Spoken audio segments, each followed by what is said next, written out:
Hello, everyone. My name is Hannah Yu.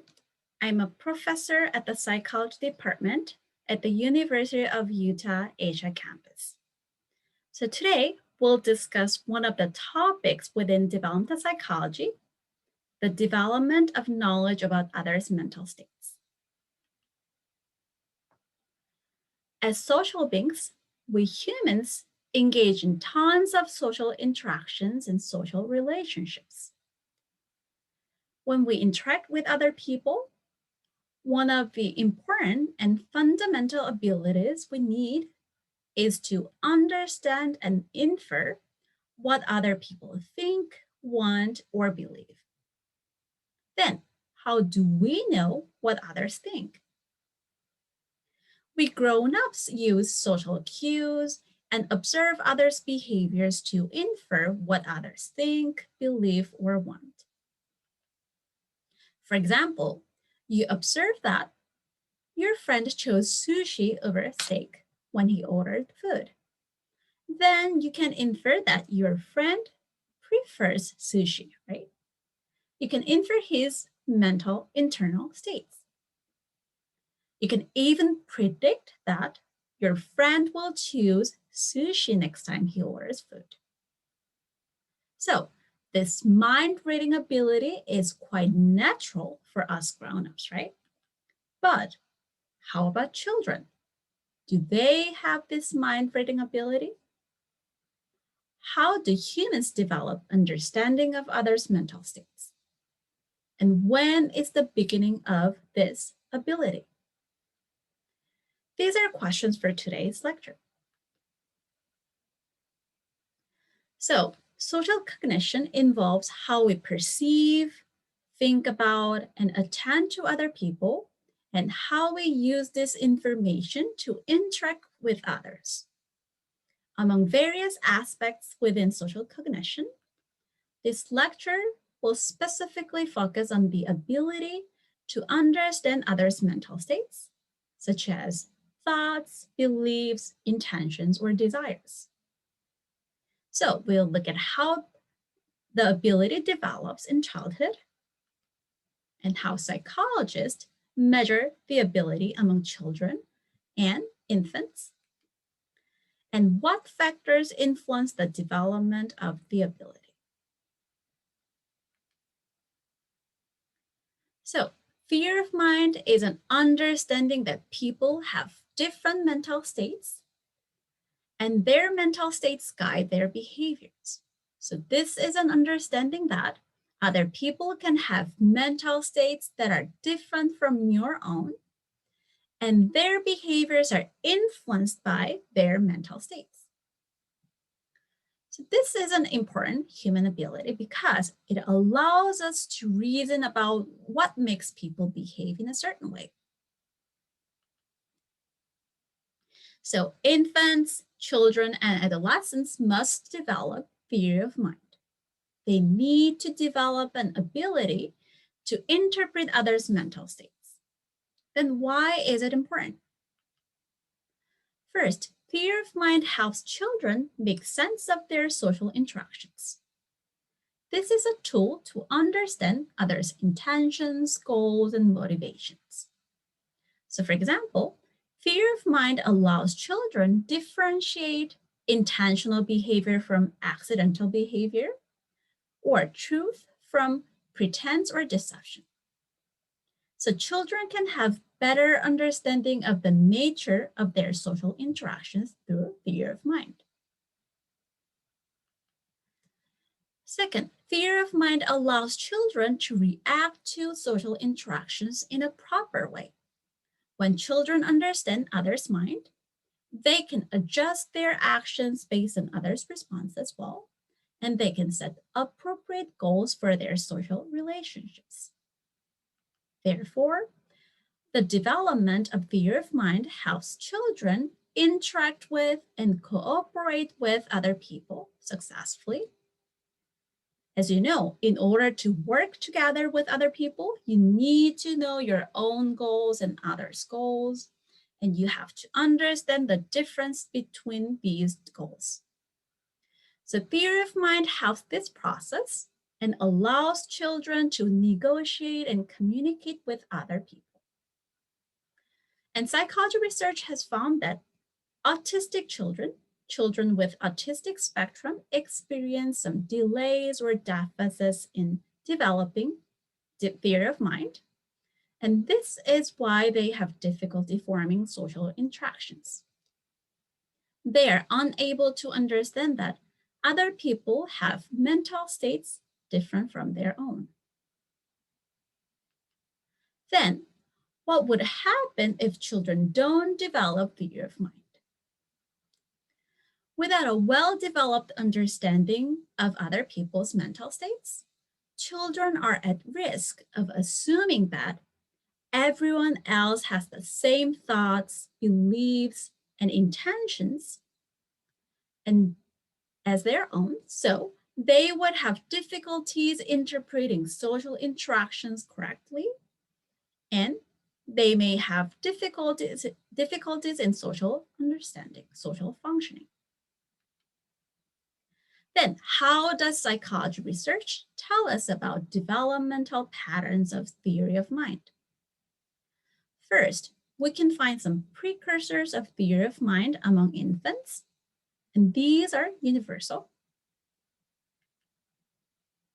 By 12 months of age, babies can understand that people's actions are intentional and goal-directed. Babies understand that human actions are not just random movements, but they are representing interest in an object or a person. For example, when infants see a bare hand reach out for an object, infants interpret that the agent, the owner of the hand, has a goal to reach for and get the object. By 18 months of age, babies can engage in joint attention with adults. When one person attends to a common point of reference at the same time as someone else, we say that this person is engaging in joint attention. So you know that infants' primary social partners are their parents. When babies interact with their parents, they follow directions of their parents' gaze, pointing, or gesture. Or sometimes babies draw parents' attention by pointing or gazing by themselves. And in this way, babies and parents can look at the same object simultaneously. So through joint attention, babies can learn that their social partners are capable of understanding and sharing their perspectives and intentions. So babies can start perceiving their social partners as ones with mental states. At the end of the second year, toddlers can describe their own and others' behavior in social routines. They can explain what happened and what behaviors are expected in everyday routines like bedtime or family meals or dropping off at the daycares. So this is a basis for understanding of broader range of social events and understanding of how human minds and behavior work in these social situations.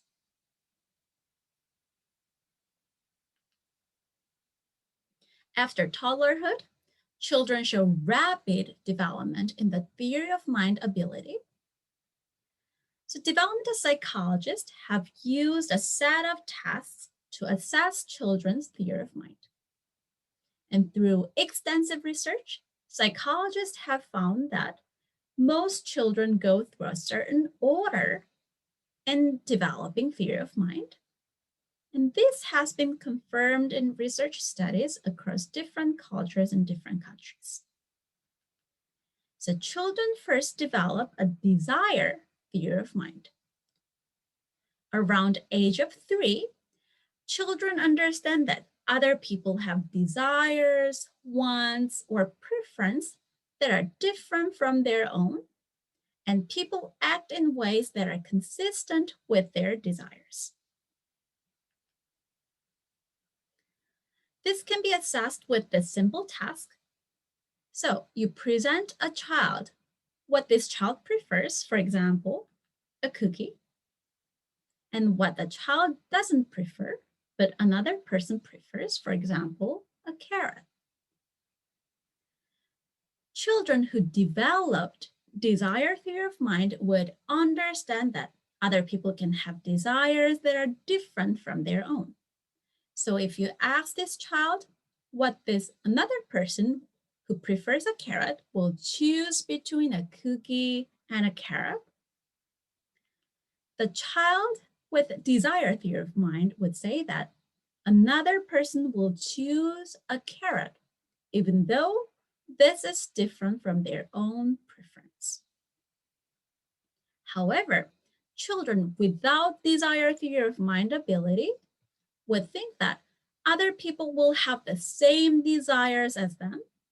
So in response to your question, they would answer that another person will choose a cookie. And between age of 3 and 4, children also understand that other people can have beliefs different from their own, regardless of which beliefs are accurate. To figure this out, you can conduct a task like this with young children. So you present a child a toy figure of a girl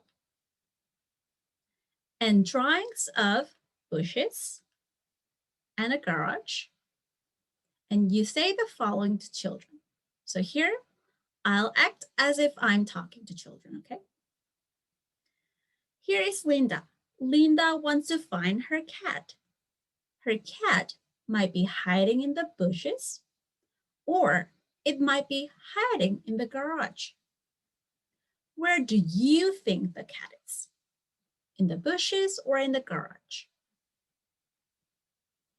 So if the child chooses the bushes, you say, well, that's a good idea, but Linda thinks her cat is in the garage. Then you ask the child the target question. So where will Linda look for her cat? In the bushes or in the garage? So if children understand that other people can have beliefs that are different from their own, children would answer that Linda will look in the garage. But if children don't have belief theory of mind, they would answer that Linda will look in the bushes, which is consistent with their own belief, but not consistent with Linda's belief.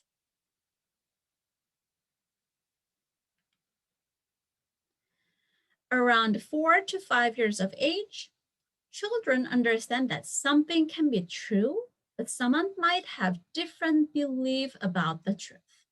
So children are able to understand that someone can hold wrong or false belief, even when the children know the truth. And children can understand that this false belief will influence the other person's behavior. So this is the typical task that assesses children's attribution of false belief. So think about how you would answer to this one. So this is Sam and this is Andy.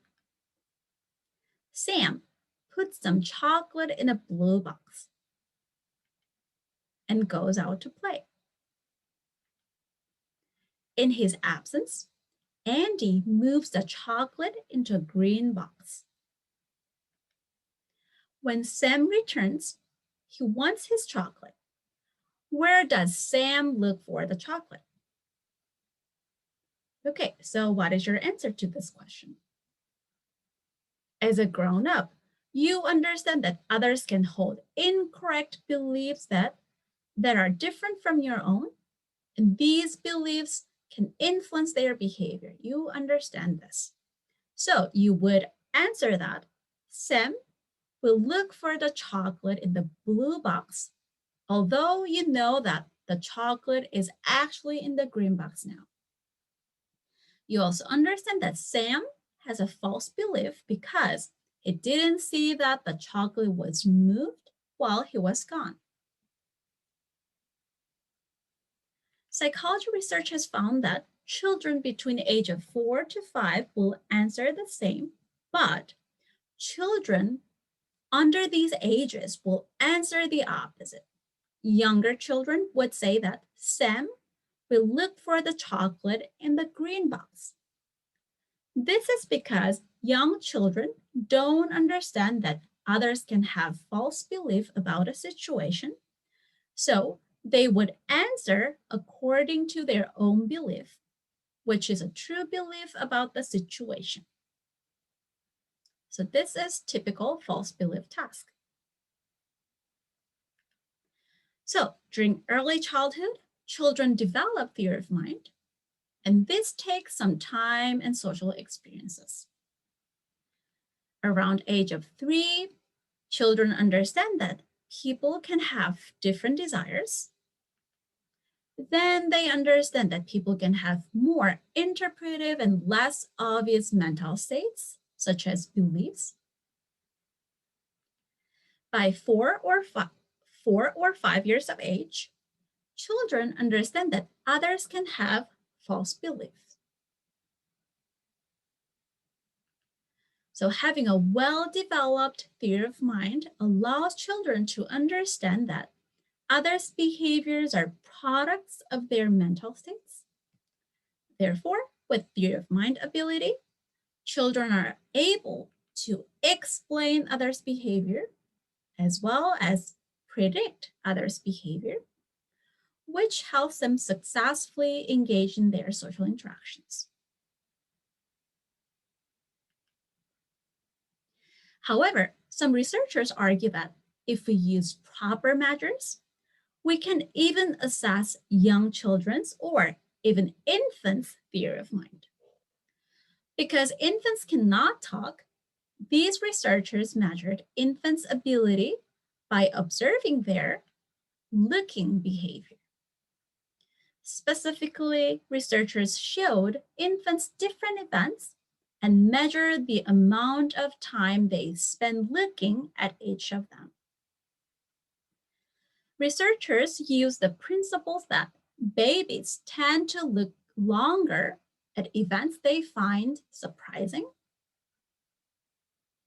So from a research using looking behavior, researchers found that even 15-month-olds have some rudimentary basic ability to understand others' false belief. So I'm going to show you how researchers tested infants' theory of mind ability. Researchers show infants the scenes that were similar to the false belief task we saw just before. So first, infants saw a scene in which there were 2 boxes, light gray box and dark gray box here, and a toy watermelon. And infants saw that a woman played with the toy watermelon and placed it in the dark gray box. Then, while the woman is not looking, the watermelon was transferred to the light gray box. Then, to test infants' theory of mind ability, researchers showed infants 2 scenes. When the woman returned, she reached into either the dark gray box where the woman put the toy in, or into light gray box where the toy was moved to while she was gone. And research has found that 15-month-olds looked longer when the woman reached into the light gray box because infants found this scene surprising, unexpected. So these indicate that infants may be aware that others can have false belief, and they expected that others will act on these beliefs. So if you have a theory of mind, you expect that the woman would reach into the dark gray box, as you can see in the scene A, because she did not know that the watermelon was moved to the light gray box. Then, how can you make sense of this result from infancy and previous findings that children younger than 4 usually fail on typical false belief tasks we talked about? So some researchers argue that young preschoolers fail on the typical false belief task because the measure involves lots of cognitive processes other than understanding of others' mental states. So think about the typical false belief task we talked about. The task is quite complicated, right? You have a lot to keep in mind during the task.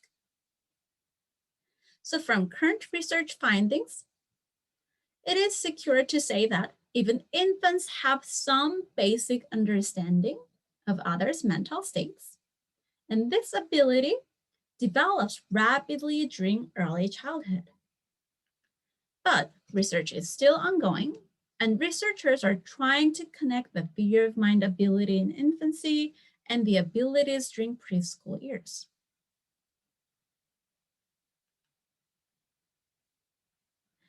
Then what are the factors contributing to children's theory of mind development?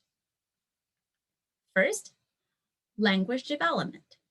From 2 years of age, children start using mental state words such as want, know, or think. And the use of these words increases in 3 years of age. So the language development allows children to think more about their own and others' mental states. Also, parents and family discussion influence children's understanding of others' mental states. Talking with parents about motives, intentions, beliefs, and other mental states can help a lot. So parents use mental states words in their conversations with their children. For example, they say things like, "What does he want? She believes that this is good. He intended to do this." Children can develop theory of mind ability better when their parents explain causes and effects of mental states in their conversations, specifically using words such as because, how, or why is effective. For example, parents would say, "Why do you think she did that? How did he feel when he got the gift? She made it because she thinks it's cool."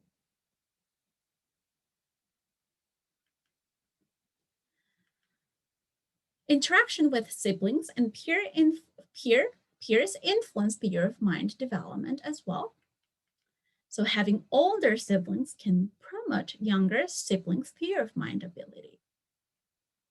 Older siblings are developmentally more likely to understand others' mental states, and they are more likely to use terms regarding mental states. So younger siblings can learn from interactions with their older siblings. Also, pretend play with siblings and peers can help children develop understanding of others. When children act out roles during the pretend play, they need to imagine and express the thoughts and emotions of the characters they play out. And they need to talk about implications of those thoughts and emotions. And these aspects of pretend play promote the development of theory of mind. So here's a summary of today's lecture. Early development of theory of mind is a critical milestone in human development. Even babies have some basic understanding of others' mental states, suggesting that we human beings are prepared for this ability. And fear of mind develops rapidly during early childhood. Children understand more simple mental states first, and then they start understanding more complicated and sophisticated types of mental states. And this is a universal pattern for most children. So, theory of mind is an important ability in our development because it helps us engage in social interactions and social relationships. So, you are able to engage in lots of social interactions right now because you have developed theory of mind ability over the course of your development. Thank you.